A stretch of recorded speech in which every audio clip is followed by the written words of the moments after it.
एक English officer जो distinct जगह पर सर्व कर रहा था, वहाँ की लोकल लैंग्वेज सीखने के लिए उसे एक लड़की दी जाती है जो उसके साथ इंटीमेट होगी और उसे लैंग्वेज सिखाएगी। प्रॉब्लम तब आई जब उसे उससे प्यार हो गया। हेलो फ्रेंड्स, आज मैं आपको द स्लीपिंग डिक्शनरी, ये हॉलीवुड रोमांटिक मूवी एक्सप्लेन करने वाला हूँ। अगर आपको वीडियो अच्छा लगता है तो प्लीज़ इसे लाइक और कमेंट ज़रूर कर दीजिएगा। अब बिना किसी देरी के एक्सप्लेनेशन स्टार्ट करते हैं। हमारी स्टोरी स्टार्ट होती है 1936 में। उस वक्त इंग्लैंड पर बहुत सारे देशों पर राज था। अगर किसी को भी गवर्नमेंट जॉब करना था तो उनकी एजुकेशन के लिए उन्हें रिमोट सी कंट्री में भेज दिया जाता था। यहाँ पर वो सर्व करते थे, जब वो वापस आते तब उन्हें ये जॉब दे दी जाती है। ऐसा है हमारा मेन कैरेक्टर जिसका नाम है जॉन, इस सर्व करने के लिए सेवाग नाम की कंट्री में आया। ये कंट्री उतनी डेवलप नहीं थी, यहाँ के बहुत सारे लोगों को उसकी लैंग्वेज भी नहीं आती। जॉन जब पहुंचा तो जिसे उसकी लैंग्वेज आती है उसे वेलकम करने के लिए आया हुआ था। जॉन को फिर वो उसके ऑफिसर के पास लेकर आता है। जॉन के ऑफिसर का नाम है हेनरी और हेनरी बहुत सारे सालों से यहाँ रह रहा है। हेनरी उससे पूछता है कि तुम्हारे पास इतने सारे ऑप्शन थे, तुम यही क्यों आए? जॉन ने कहा कि मेरे फादर ने यही सर्व किया था, इन लोगों को एजुकेशन देना चाहते थे। अपने फादर की विजन वो खुद कंप्लीट करना चाहता है। हेनरी उसे कहता है कि सक्सेस हो नहीं पाएगा, यहाँ के लोग बहुत ही अलग हैं, इन्हें एजुकेशन देकर कोई भी फायदा नहीं। क्या लोकल लोगों के ट्राइब के हेड से मिलने के लिए फिर उसे लेकर गया। हेनरी जॉन से कहता है कि जो भी कहेंगे ये तुम्हें सब कुछ करना पड़ेगा। वहां पर जाने पर उसे ड्रिंक देते हैं। जॉन ड्रिंक नहीं करता, पर ये उन लोगों का डिसरिस्पेक्ट होगा, तो इसी वजह से जॉन को ड्रिंक करना पड़ता है। ये ड्रिंक एक बहुत ही ब्यूटीफुल लड़की लेकर आई थी, इसका नाम है सलीमा, जो हमारी और एक मेन कैरेक्टर है। जॉन ने उसे देखा और उसे बहुत अच्छी लगी थी। उन्होंने बहुत सारा ड्रिंक किया और इसके बाद सलीमा अपने फ्रेंड्स के साथ नाच रही थी। सब लोग फिर रिक्वेस्ट करते कि जॉन भी उन्हें कुछ परफॉर्म कर कर दिखाए। वो एक बोरिंग सी पोएम सुनाता है जो लोगों को पसंद नहीं आई। फिर उसे पिकअप करने के लिए जो आदमी आया था उसी के साथ उसने डांस किया। सब लोग इस पर बहुत हंसे। उस आदमी का नाम है बदनसा है। अगली सुबह जॉन ने जो भी किया इससे वो बहुत ही एम्बैरेस था। आज हेनरी अपने साथ सलीमा को लेकर आया था। उसे कहता है कि ये तुम्हारी वाइफ की तरह सारे काम करेगी। जॉन को कुछ भी समझ नहीं आता तो उसे समझाता है यहाँ की लोकल लैंग्वेज समझना बहुत ही इंपॉर्टेंट है और यही सीखने के लिए सलीमा तुम्हें हेल्प करेगी। तुम उसके साथ इंटीमेट होगे और यही बेस्ट वे है लैंग्वेज सीखने का, क्योंकि बहुत सारी सेंचुरी से चलता आ रहा है। जॉन को यह सब बहुत ही गलत लगता है, वो सलीमा को जानता नहीं और यह सब नहीं कर सकता। हेनरी ने कहा हम सलीमा को फोर्स नहीं कर रहे, उसने भी तुम्हें चुना है। हेनरी अब जॉन को फोर्स करने लग गया था तो जॉन मान गया, पर वो कहता है कि मैं उसके साथ इंटीमेट नहीं होऊंगा। हेनरी को इस पर गुस्सा आ गया और वहां से चला जाता है। जॉन ने जो भी कहा इस वजह से सलीमा को भी उस पर गुस्सा आ गया। इनके एरिया के बॉर्डर में कुछ चाइनीज लोग घुस कर आए थे और इनकी उनके साथ फाइट हुई। लोकल लोगों ने चाइनीज लोगों को तो मार डाला, पर अब ऑर्डर थे कि उन चाइनीज लोगों के सर तोड़कर ले आया जाए। जॉन ने काम बेलेंसाई को देता है, पर बेलेंसाई ने मंकी के हेड लाए थे। जॉन ने पहचान भी नहीं पाया तो सब लोग उस पर बहुत हंसते हैं। जॉन यहाँ न्यू है और उसे कोई भी सीरियसली लेता नहीं, उसे इसके बारे में कुछ करना पड़ेगा। वो जब घर पर आया तो जॉन के शेफ ने एक लड़का लाया हुआ था। उसे कहता है कि मेरा नेफ्यू है, ये तुम्हारे साथ इंटीमेट हो सकता है। जॉन सलीमा के साथ इंटीमेट नहीं होता तो शेफ को लग रहा था कि गे है। जॉन को इस पर गुस्सा आ जाता है। उसने कहा कि ये सब नहीं चलेगा। उसने गुस्से में सलीमा को भी फायर कर दिया। सलीमा भी गुस्से में बाहर निकल गई। शेफ जॉन को समझाता है कि अगर सलीमा घर पर चली गई तो लोग समझेंगे कि वो बहुत ही अगली है, उसका मजाक उड़ाएंगे। जॉन भी फिर सलीमा के पीछे पीछे गया। वो कहता है हमारी कंट्री में ऐसा होता नहीं, मैं ऐसे किसी के साथ इंटीमेट नहीं हो सकता। उसे सॉरी कहता है और फिर से लैंग्वेज सीखना ट्राई करना चाहता है। सलीमा भी मान गई। नेक्स्ट सीन में हम देखते हैं कि जॉन कुछ काम के लिए हेनरी के घर पर आया हुआ था। यही पर उसकी वाइफ एजी से मिलता है। एजी उसे पूछती है तुम्हारी स्लीपिंग डिक्शनरी कैसी है। सलीमा के प्रोफेशन को स्लीपिंग डिक्शनरी कहा जाता है। एजी को इसके बारे में पता था तो उससे कुछ भी ज्यादा फर्क नहीं पड़ता, यहाँ की ट्रेडिशन है तो उसने उसे एक्सेप्ट कर लिया था। रात में जॉन और सलीमा एक ही रूम में अलग अलग बेड पर सोए। सलीमा जॉन से पूछती है कि अगर तुम किसी और के साथ इंटीमेट नहीं होते तो जब तुम्हारी शादी होगी तो तुम्हें कोई भी एक्सपीरियंस नहीं होगा।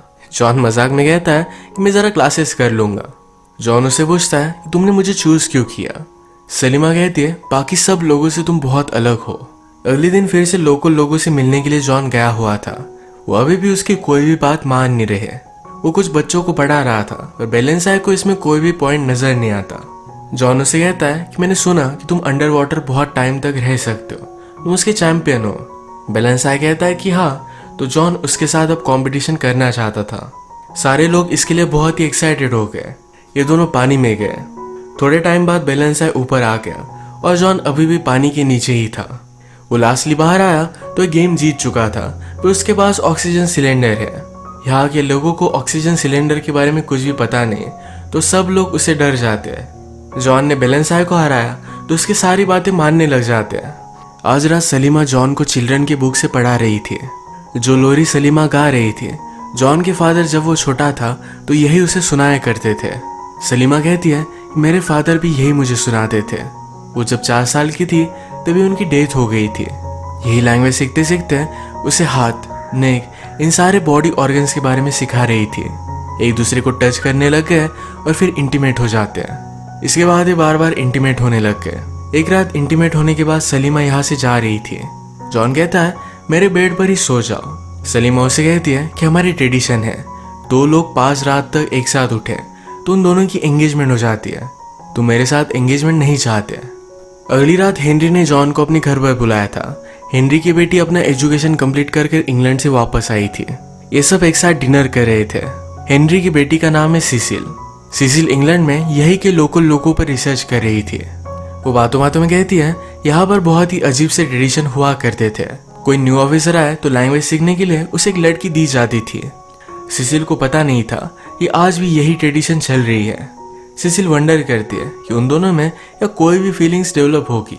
हेनरी को लगता है कि इस तरीके से कोई भी फीलिंग्स डेवलप होना गलत होगा, क्योंकि ये सिर्फ एक ट्रेडिशन है। जॉन कहता है कि उन दोनों में फीलिंग्स डेवलप हो सकती है, जैसे उसे सलीमा के लिए हो रही थी। हेनरी को यह बात बहुत ही गलत लगती है। जॉन घर पर आया और सलीमा को गले लगा लेता है। अगले दिन जॉन और सिसिल एक साथ थे। सिसिल को सारे लोगों के बारे में और भी जानना था। वो रिसर्च कर रही थी, तो इसी रिसर्च के लिए जॉन उसे सारी जगह दिखा रहा था। वो सब लोगों की फोटो भी ले रही थी। वो सलीमा के सामने आई। उसकी फोटो ले सलीमा को अच्छा नहीं लगता। वो जॉन से कहती कि इसे मना करो, पर जॉन कुछ भी बोल नहीं पाया। अचानक से रिवर के पास फ्लोट होते हुए कुछ लोग आए। एक डेंजरस बीमारी की वजह से उनकी डेथ हो गई थी। ये एक्चुअल में हो क्या रहा है, तो इसकी इन्वेस्टिगेशन करने के लिए जॉन अपने साथ कुछ लोगों को लेकर चला जाता है। उसके साथ बेलेंसाई और सलीमा भी थी। जाने से पहले एजी उसके पास आई। वो कहती है, मेरी बेटी बहुत ही एजुकेटेड है, वो एक बहुत ही अच्छी लड़की है और तुम उसके साथ खुश रहोगे। तुम दोनों को शादी कर लेनी चाहिए। जॉन को बहुत ही अजीब लगा। वो कुछ रिस्पॉन्स दे नहीं रहा था, तो एजी कहती है, जल्दी से इसके लिए हाँ कह दो, वरना तुम्हारे हाथ से वो चली जाएगी। जॉन ने रात में सलीमा से बात की। उससे पूछता है, मुझसे पहले कि मेरे जैसे और भी ऑफिसर्स थे। सलीमा कहती कि हाँ। जॉन ने जिस तरीके से सिसिल के सामने उसे प्रोटेक्ट नहीं किया, इस वजह से सलीमा उस पर बहुत ही गुस्सा थी। उसे कहती है, तुम भी बाकियों की तरह ही हो। जॉन उसे पूछता है, क्या मेरे साथ कुछ अलग नहीं था? क्या हमारी रिलेशनशिप कुछ भी अलग नहीं? सलीमा कहती कि नहीं, मैं सिर्फ तुम्हारे साथ इंटीमेट होती हूँ। जॉन समझ गया कि उस पर वो गुस्सा है। अगले दिन ये सब उस बीमारी को इन्वेस्टिगेशन करने के लिए एक जगह पर पहुंचे। यहाँ पर और भी लोगों की बीमार पड़कर डेथ हुई थी। जॉन कुछ भी समझ नहीं पाता कि इस सब के पीछे का रीजन क्या है। तभी एक आदमी ने उस पर हमला कर दिया। बेलेंसाई ने उसे देख लिया था, तो जॉन को बचा लेता है। ये दोनों फिर उस आदमी का पीछा करते हैं। उन्होंने देखा कि बहुत सारे लोग वहां पर सिल्वर की माइनिंग कर रहे थे। जॉन समझ गया कि इस बीमारी के पीछे यही लोग होंगे। वो जब वापस आए तो सलीमा भी बीमार पड़ चुकी थी। जॉन ने इस पर सोचा तो रियलाइज करता है कि सलीमा ने राइस खाया था। जो लोग माइनिंग कर रहे थे उन्होंने आदिवासी लोगों को राइस दिया। अगर सब लोग मर जाएंगे तो उनकी माइनिंग के बारे में किसी को भी पता नहीं चलेगा। यही राइस सलीमा ने भी खाया था, पर ये स्लो पॉइजन है तो उससे कुछ भी नहीं होगा। पर जो लोग हमेशा से इसे खाते आ रहे हैं उनकी डेथ हो जाती है। अब यहाँ के जो लोकल लोग थे ये बहुत ही डेंजरस है। अगर उन्हें इसके बारे में पता चलेगा तो सारे लोगों को मार डालेंगे। बेलेंसाई जॉन से पूछता है कि क्या मुझे इन्हें सब कुछ सच बता देना चाहिए। जो उन लोगों ने किया वो बहुत ही गलत था। इस वजह से जॉन भी उन्हें मारने के ऑर्डर दे देता है। जॉन ने रियलाइज किया कि सलीमा बीमार थी तो उसके लिए बहुत ही वरीड था। वो उसके बिना जी नहीं सकता। उसे सब बात कह देता है। उसने उसे मैरिज के लिए प्रपोज किया। सलीमा कहती है, हमें कोई भी अलाउड नहीं करेगा, ये बहुत ही हार्ड होगा। जॉन कहता है कि ऐसा कुछ भी नहीं है, लोग हमें समझ लेंगे। जॉन ने सलीमा के बारे में जब हेनरी से बात की तो हेनरी उस पर बहुत ही गुस्सा हो गया था। वो कहता है ऐसा कुछ भी अलाउड नहीं, यह हमारी गवर्नमेंट को डिसरिस्पेक्ट होगी। जॉन सलीमा को जाने नहीं दे सकता। ऐसा बात एजी ने सुनी। एजी ने उसे कहा कि सलीमा तुम्हारी पास थी, अब तुम आगे बढ़ो। हेनरी उसे एक ऑफर देता है, कहता है तुम अब फिर से इंग्लैंड जाओगे, वहां पर शादी करोगे और फिर अगर तुम्हें लगा तो फिर से वापस आ सकते हो, पर अगर तुमने ऑफर नहीं ली तो उन माइनर्स को मारने के लिए मैं हमेशा के लिए तुम्हें जेल में डाल दूंगा। इसी के पैरेलल में सलीमा को भी ब्लैकमेल किया जाता है। अगर उसने जॉन को जाने नहीं दिया तो बुलंदशाह को लोग मार डालेंगे। बुलंदशाह के फादर सलीमा को रिक्वेस्ट करते हैं, सलीमा मानती नहीं तो उसे केज में डाल दिया गया था। जॉन भागते भागते उसके पास आया। सलीमा उसे कहती है मैंने तुमसे कहा था ये सब पॉसिबल नहीं। हेनरी सलीमा और जॉन को लास्ट चांस देता है, अगर वो माने नहीं तो इन दोनों को जेल में डाल दिया जाएगा। सलीमा जॉन को जेल में नहीं देखना चाहती तो कहती है कि अब मैं इससे कभी भी नहीं मिलूंगी। सलीमा ने भी जॉन को जाने के लिए कहा। इसके बाद हम देखते हैं कि डायरेक्टली 1 साल बीत चुका था। जॉन की सिसिल के साथ शादी हो चुकी है। इनकी वेडिंग नाइट पर सिसिल जॉन से पूछती है या तुम्हारी कोई स्लीपिंग ब्यूटी थी। जॉन उसे सच कहता है, पर सिसिल को इससे कुछ भी फर्क नहीं पड़ता। जॉन ने उसे खुद प्रपोज किया था। अब 1 साल हो चुका था तो जॉन ने फिर से डिसाइड किया कि वो उसी जगह पर जाएगा। वहां आने पर इन्हें वेलकम किया जाता है। अब वहां के सारे बच्चों को जॉन पढ़ाने वाला था। सब लोग जॉन को वेलकम करते हैं। रात में इन्हें मूवी दिखाई जाती है, पर इन सब लोगों में जॉन सिर्फ सलीमा को ढूंढ रहा था। ये बात सिसिल ने नोटिस की। वो जॉन के साथ रात में इंटीमेट होना चाहती थी, पर इस थॉट को शेक नहीं कर पाती। उसे कहती है मुझे तुम्हारे और सलीमा के बारे में सब कुछ पता है। उसकी अब शादी हो चुकी है, उसे एक बेटा है, वो अपनी लाइफ में खुश है। सिसिल भी चाहती थी जॉन उसके साथ खुश रहे। जॉन उसे अश्योर करता है कि उसके साथ खुश है। अगले दिन जॉन अपने ओल्ड घर को देखने के लिए गया। वहां पर एक और ऑफिसर है, उसकी और कोई स्लीपिंग डिक्शनरी। इस ऑफिसर का नाम था नेविल। जॉन ने नोटिस किया कि नेविल ने अपनी स्लीपिंग डिक्शनरी को बहुत मारा है। जॉन को इस बात पर बहुत गुस्सा आया। उसने नेविल को धमकी दी कि अगर तुमने फिर से उसके साथ ऐसा किया, उसे मारा, तो रात में तुम्हारा प्राइवेट पार्ट काट देगी। सिसिल और जॉन जब से यहाँ आए तो एजी उनका ऑब्जर्वेशन कर रही थी। उसे लगता है कि सिसिल और जॉन के बीच में उनकी रिलेशनशिप उतनी अच्छी नहीं। ये सब वो जब बात कर रही थी तभी जॉन ने यह सब सुन लिया। वो अंदर आकर सिसिल को किस कर लेता है। उसने एजी को जाने के लिए कहा। एक दिन जॉन जब रिवर के पास था तो उसने सलीमा उसके बेटे को देखा। सलीमा का बेटा वाइट है, इसका मतलब है वो उसका ही बेटा है। उसे बहुत ही शौक लगा और वो सलीमा से मिलना चाहता था। अपने शेफ से बात करता है कि हमारी मीटिंग अरेंज करवाओ। शेफ ने ऑलरेडी सलीमा से बात की थी, पर सलीमा जॉन से कुछ भी बात नहीं करना चाहती है। एक जगह पर झूठ बोलकर सलीमा को बुलवाया जाता है। जॉन सलीमा से कहता है कि वो मेरा बेटा है, मुझे उससे मिलना चाहिए। सलीमा कहती है अगर लोगों ने हमें एक साथ देख लिया तो हमें मार डालेंगे। जॉन कहता है कि प्लीज मुझे थोड़े टाइम मिलने दो। वो अपने बेटे से मिला। उसके फादर उसे जो लोरी सुनाते थे, यही लोरी अपने बेटे को उसने सुनाई। अगले दिन अपने बेटे के लिए वो एक टॉय बना रहा था। इस बात को लेकर उसने जॉन को कन्फ्रंट किया तो उसे सब कुछ समझ में आ गया। एजी कहती है मेरे हस्बैंड हेनरी की भी एक स्लीपिंग डिक्शनरी थी। मैं डरती थी कि उसके पास फिर से वापस चला जाएगा, इसी वजह से उसके साथ ही मैं 30 साल रही। यही चीज मैं मेरी बेटी के साथ नहीं होने दूंगी। उसे सलीमा के साथ कुछ भी रिलेशनशिप नहीं रखने के लिए वार्न करती है। जॉन इस बात को सीरियसली लेता नहीं। वो अब सलीमा और अपने बेटे के साथ टाइम स्पेंड करने लग गया था। ये बात जब बुलंदशाह को पता चली तो बहुत ही जेलस हो जाता है। एक रात उसे मारने के लिए उसके घर पर पहुंच गया। जॉन की नींद खुल गई थी तो बच जाता है। अब ये इंसिडेंट बहुत ही सीरियस है। हेनरी कहता है अब हमें बुलंदशाह को मारना पड़ेगा। सलीमा तुम्हारी पास थी, तुम्हें उसे जाने देना चाहिए था। जॉन कहता है कि अगर तुम्हारी ऐसी ही और कोई डॉटर होती तो क्या तुम उसे जाने देते। हेनरी ने कहा यही सही होता। ये बोलते हुए वो सलीमा को देख रहा था।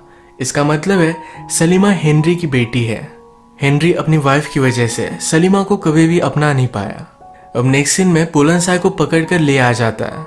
हेनरी के कहने पर हेनरी के फोर्स में जॉन को बुलंदशाह को डेथ की सजा देनी पड़ी। वो अगले दिन बुलंदशाह को हैंग करने वाले थे, पर बुलंदशाह ने ही एक बार जॉन की जान बचाई थी। रात में जाकर उसे छुड़ा देता है। कहता है यहाँ से दूर भाग जाओ। रात में सलीमा भी उसे मिलने के लिए आई। जॉन कहता है अगर हमें एक साथ रहना है तो यहाँ से हमें भाग जाना पड़ेगा। इन्होंने भागने के लिए एक डेट डिसाइड की। हेनरी जॉन पर इस बात से बहुत गुस्सा था। जॉन को सबक सिखाने के लिए एजी सलीमा को नेविल के पास जाने के लिए कहती है, एज उसकी स्लीपिंग डिक्शनरी। उसे ब्लैकमेल कर रही थी कि अगर सलीमा ने ऐसा नहीं किया तो उसे जेल में डाल देगी। अब आज रात ये दोनों भागने वाले थे, पर इससे पहले ही शाम में सिसिल जॉन से बात करती है, कहती कि मैं प्रेग्नेंट हूँ। वो आज बहुत ही खुश थी और जॉन बहुत ही ज़्यादा कंफ्यूज्ड हो गया कि अब उसे क्या करना चाहिए। रात में जब सलीमा और नेविल अकेले थे तो नेविल सलीमा को ज़बरदस्ती करने लग गया। सलीमा ने नेविल को बहुत मारा। फाइनली वहाँ के शेफ की मदद से वो नेविल को मार डालती है। अगर वो ऐसा नहीं करती तो नेविल उसे बहुत मारता और कभी भी जाने नहीं देता। इसी के पैरेलल में जॉन अब एक लेटर लिख रहा था। सिसिल की वजह से वो उसके साथ नहीं जा सकता, पर ये सब बात सिसिल को पता चल गई। ये लेटर वो पढ़ती है, उससे वो बात करती है। उसने कहा कि मेरी मदर डरती थी, इसी वजह से वो हमेशा मेरे फादर के साथ रही। वो दोनों कभी भी पूरी तरीके से खुश नहीं रह पाए। मैं देख सकती हूँ कि मैं तुम्हारी फर्स्ट चॉइस नहीं, तुम मुझे अभी भी उतनी प्रायोरिटी नहीं देते। सलीमा हमेशा के लिए तुम्हारी फर्स्ट लव है, तुम्हें उसके पास ही जाना चाहिए। मैं किसी ऐसे आदमी के साथ नहीं रहना चाहती जो पूरी तरीके से मुझसे प्यार नहीं करता। सिसिल होपफुल थी कि उसे भी और कोई मिल जाएगा। वो जॉन को जाने देती है। घर पर जो भी सब चल रहा था इस वजह से वो लेट हो गया। सलीमा को लगा कि आज रात भी जॉन नहीं आया। वो बहुत ही हार्ट ब्रोकन हो गई। जॉन उनकी जगह पर लेट पहुंचता है, पर सलीमा को ढूंढ नहीं पाता। जॉन का शेफ फ्रेंड जॉन के लिए सलीमा पर नजर रख रहा था। वो कहता है सलीमा अभी भी यही है। सलीमा ने नेविल को मार दिया तो उसके मर्डर के लिए हेनरी सलीमा को ढूंढ रहा था। वो उसे ढूंढ तो लेता है, पर जाते जाते अपनी गन उसने सलीमा को दे दी। उसकी बेटी है और कभी भी उसके लिए बुरा नहीं चाहता। सलीमा भी उसे गले लगा लेती है। उसे हमेशा से पता था कि हेनरी उसके फादर है। हेनरी जब घर पर आए तो एजी उस पर बहुत ही गुस्सा थी। कहती है क्या तुम कुछ भी करने नहीं वाले। हेनरी कहता है मैं मेरी बेटियों के लिए हमेशा सही बात चाहता हूँ, वो इस सारी बात को दबा देगा। यहाँ में पता चलता है कि नेविल अभी भी जिंदा है, वो सिर्फ इंजोर हो गया था। अब एजी बहुत ही गुस्सा थी तो उसने जाकर नेविल को ऑर्डर दी, जाओ और सलीमा और जॉन को मार डालो। जॉन ने हर जगह पर सलीमा को ढूंढा, पर फाइनली उसे ढूंढ ही लेता है। ये दोनों एक दूसरे को मिलकर बहुत ही खुश थे। तभी नेविल उनके पास आ गया। उसके पास गन थी। उसने जॉन को हथकड़ियां पहना दी। वो सलीमा के साथ जबरदस्ती करने लग गया। तभी अचानक से कुछ आदिवासी लोग वहां पर पहुंच गए। ये वही लोग हैं जिनको मरने से जॉन ने बचाया था। उन्होंने नेविल को मारकर इन दोनों को बचा लिया। सलीमा जॉन से कहती है अगर तुम मेरे साथ रहे तो तुम कभी भी वापस नहीं जा पाओगे, तुम्हें यही इन जंगलों में रहना पड़ेगा। जॉन कहता है मैं मेरी फैमिली के साथ हूँ, मुझे किसी भी चीज की जरूरत नहीं। ये तीनों एक साथ बहुत ही खुश थे। इसी मोमेंट पर ये मूवी एंड हो जाती है। अगर आपको एक्सप्लेनेशन अच्छा लगा तो प्लीज इसे लाइक कर दीजिएगा। मैं बहुत सारी मूवीज लेकर आता रहता हूँ, तो प्लीज इस चैनल को सब्सक्राइब कर दीजिए और बेल नोटिफिकेशन आइकॉन दबाना मत भूलिएगा। हम फिर से मिलेंगे और एक नई मूवी के साथ। तब तक के लिए थैंक यू और आप अपने आप का ख्याल रखिए।